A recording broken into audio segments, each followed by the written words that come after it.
Hi, my name is Dr. Jeffrey Gappa. I'm a certified medical examiner with the Department of Transportation. I've been doing DOT physicals for about 23 years in Brighton, Colorado, and I wanted to put this video together real quick to talk about some disqualifying conditions, specifically hearing and vision on this clip.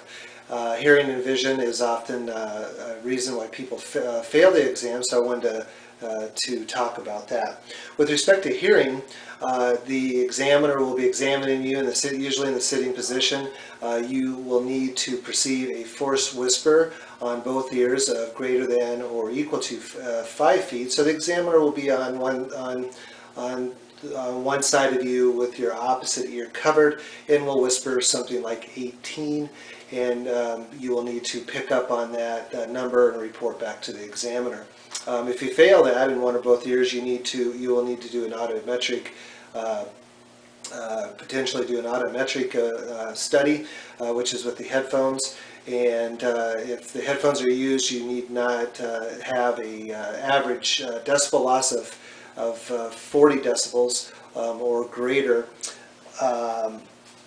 with or without a hearing aid. So if a hearing aid is used,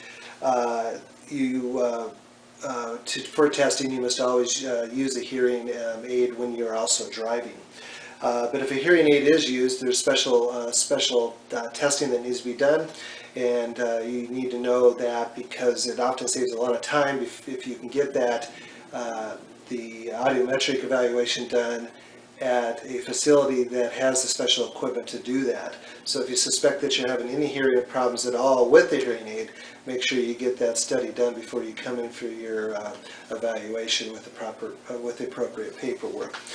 Make sure also that you have clean ears and that you should more specifically check the left ear. The left ear is closer to the driver's window oftentimes. There's a lot of wax that builds up more in the left than the right ear oftentimes, and a lot of wax builds up there. We need to see the tympanic membrane or inside the ear. With wax buildup, we can't see that, so that will save time as well. You can get those cleaned out at your doctor's office, or in my facility we do that, or you can use your own wax removal kit to make sure the ears are clean. With respect to vision, you need to have a 20/40 in each eye with or without glasses on a Snellen chart. That's the typical chart you find in your doctor's office. And it needs to be 20/40.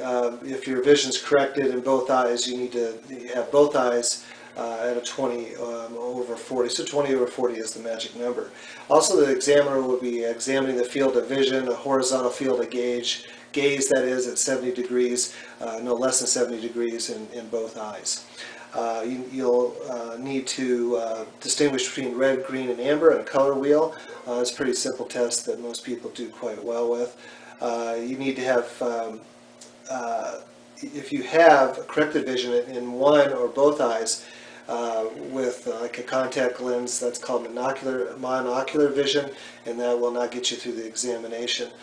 So again, that's just having one contact in one eye to correct that near or far-sighted vision problem, and that's not acceptable.